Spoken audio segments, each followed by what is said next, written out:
What's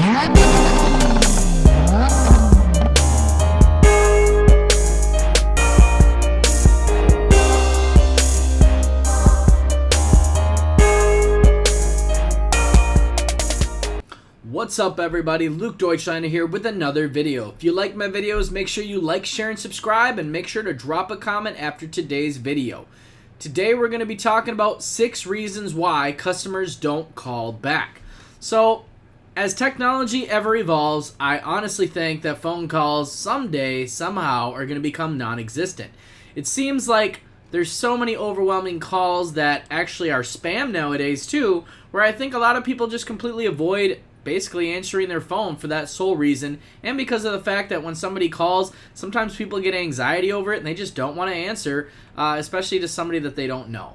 So kind of basically got a little list here that I wrote down today and was just kind of generalizing some stuff and just stuff that I've noticed through the years of being in sales and in the industry. So probably the biggest reason I think why, and the number one reason on my list, customers don't want to answer their phone is just because they simply don't know who it is, or they don't know the phone number, and that's basically why they don't answer. It's not always because of the fact that they don't like talking on the phone, or that they're ignoring you, but they just don't simply know the phone number, so they're not going to answer.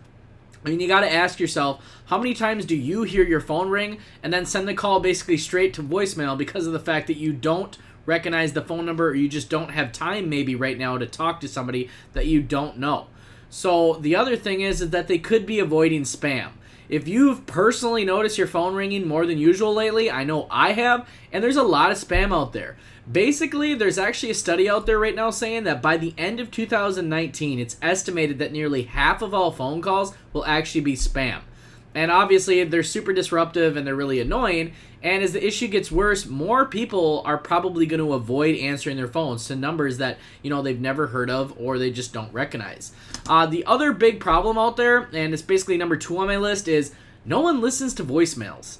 Me personally, obviously, I have to listen to my voicemails, so I do. But I know personally when I was younger, a lot of the times when people would leave me long voicemails or 1 to 3 minute long voicemails, I actually wouldn't really listen to them just because of the fact that it was simpler to just call them back or just text them back.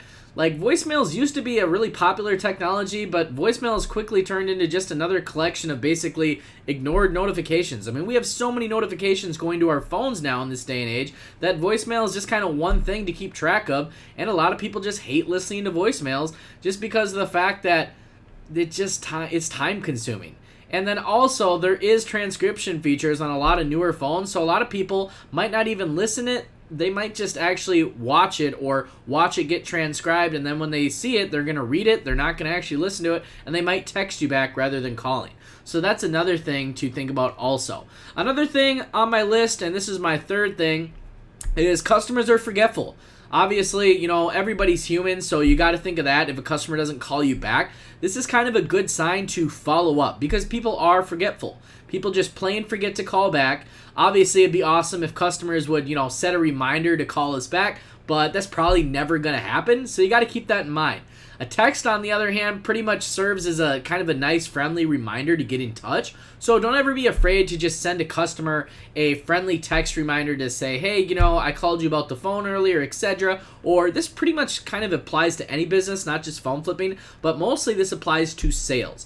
Obviously, in phone flipping, we are salespeople. We are trying to get the deal, and we are trying to negotiate with people and convince people to give us, obviously the phone for the price that we want. So there is a lot of sales in it, but reminding customers is not a bad thing. Like I said, some people just get busy. Some people might be working 2 jobs. Maybe they got something going on at home. You never really know what's going on. So a friendly reminder text is always a good thing. Now, the 4th thing that I've got on my list is basically sending an email or trying to send random people email, like emails that you might acquire off Craigslist or Facebook ads. Don't bother trying to send people emails. It's a pretty common practice in sales to kind of like send an email after you leave a voicemail or kind of a follow-up. If somebody's not responding to their voicemail or text messages, chances are they're going to ignore your email. Now, it doesn't necessarily mean that they want to ignore the email, but a lot of people, emails are kind of like notifications that, basically they just don't get answered. A lot of people are really bad at checking their email. Obviously, if you're dealing with somebody who's also in sales or maybe affiliate marketing or email marketing, of course, they're going to be really prompt on checking out their emails. But the average person, a lot of those emails that they get, especially from unknown addresses, they end up going to junk or spam, and people just don't often check for that unless they're reminded. So if they haven't answered your phone call, emailing is kind of pointless, basically, in my opinion, just because of the fact that if they're not answering their phone call, why would they check their email? I'm not saying you shouldn't necessarily do it, but it's just something to kind of keep in mind and basically prioritize your tasks to getting, either a phone call back or getting a text back or sending that friendly reminder text when people, actually forget. And then the fifth thing I got on my list is customers are at work. So you got to think people do work. It's not necessarily that they're always ignoring their phone. Not a lot of people at their day jobs can be on phones. People who work manufacturing jobs, people who work manual labor, even people who work in sales sometimes are not able to answer their phones during the day depending on what's going on. They could be in a meeting, maybe they're, at a board meeting, or maybe they're at an employee meeting. It all depends, what the company's policies are. But basically, it's always good to also give people a little time to actually get back to you. People or customers not answering their phones doesn't always mean that they don't necessarily want to do business with you. It's just sometimes you got to give them a little bit of time to get back. Like, what I personally think is after you initially reach out with that first phone call, if they don't get back to you within 30 minutes, I would say you could send them a friendly reminder text depending on the time of day. If you call in later at night, you don't get a response, maybe wait till the next day to send a follow-up reminder text. If you're calling during the middle of the day, perhaps they're working, send a reminder text, say at 7 p.m. at night if you called at 3 p.m. during the middle of the day. So that's kind of something you need to keep in mind also. Now, the sixth thing on my list is, honestly, and this kind of goes for me sometimes, it just depends. Obviously, I'm a pretty good talker, but sometimes I just personally don't really like talking on the phone. And I know I've met a lot of people out there in the world that they literally just hate talking on the phone.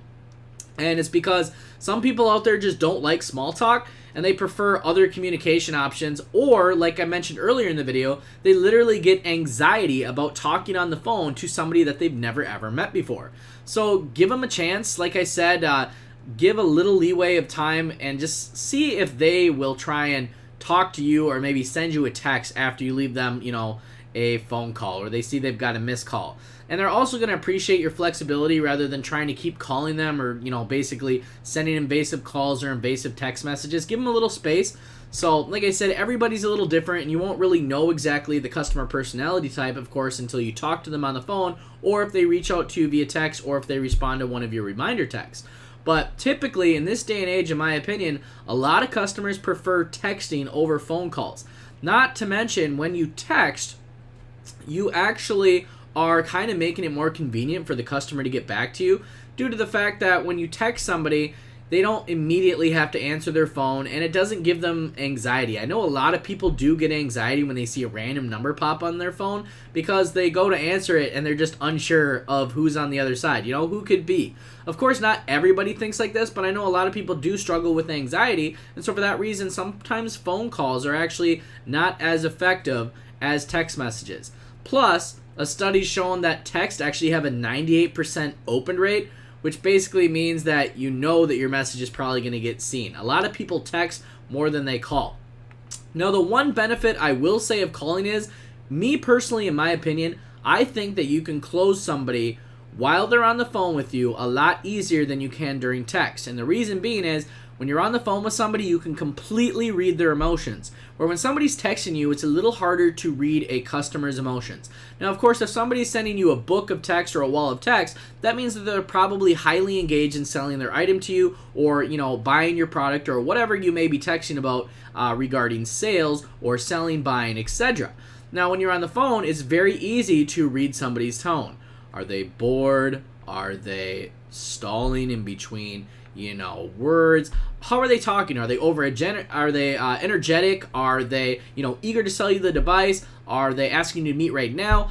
A lot of conversations can be turned in your favor when you hear the tone in somebody's voice, just because you're going to know how to play it once you hear the tone of somebody's voice. If somebody's really eager to sell you their device and, they're all hyped up on the phone and they're talking real fast, well, talk fast back then and tell them, okay, awesome. So you want to meet with the phone? I can do $200 cash. And they're on the other line saying, okay, yeah, awesome, absolutely. When can you meet? And, meet up with them. Boom, go get the deal. Now, if you're on the phone with somebody and they're kind of just wishy-washy and they're not really sure, we'll kind of give that back to them. You kind of want to be a chameleon when it comes to dealing with customers. You want to be able to basically adapt to everybody's personality type. And you will learn this as you go through your years in phone flipping, sales, consulting, etc. Obviously, I've done a little bit of everything. And you'll really get to learn, how to handle each customer. But like I said, this video is basically just kind of a little list that I had made to kind of let you know that it's not always your fault if a customer doesn't answer their phone, and you don't need to get nervous about it. It's probably not even you. You're not even the one that's doing anything wrong. It's just these are kind of some common reasons why customers sometimes just don't answer their phone. It's kind of plain and simple. Sometimes people just don't answer their phone for the following reasons. There's probably a few other reasons out there that I forgot, but these are just kind of some of the things that I thought of off the top of my head and things that I've experienced before personally. And sometimes I've even asked people when I've met up with them, I was like, just curious, why did you, avoid my first 2 phone calls? And one of the most common answers is, oh, I was at work. I didn't mean to do that, but I was just at work and I couldn't answer. That's why I ended up texting you. So like I said, don't get nervous if customers don't call you back, or if they, don't pick up their phone. You can always try again or send out a friendly reminder text. It's just something to keep in mind that it's not always you. It might just be that your customer is busy or they don't like talking on the phone, and then some of the other reasons that I kind of listed here. So that being said, I hope this helps some of you out there as far as struggling with phone calls and kind of dealing with customer personalities. If you like this video, make sure you like, share, and subscribe. Drop a comment down below if you have any questions or feedback. Would love to talk to you, and I will see you in the next video.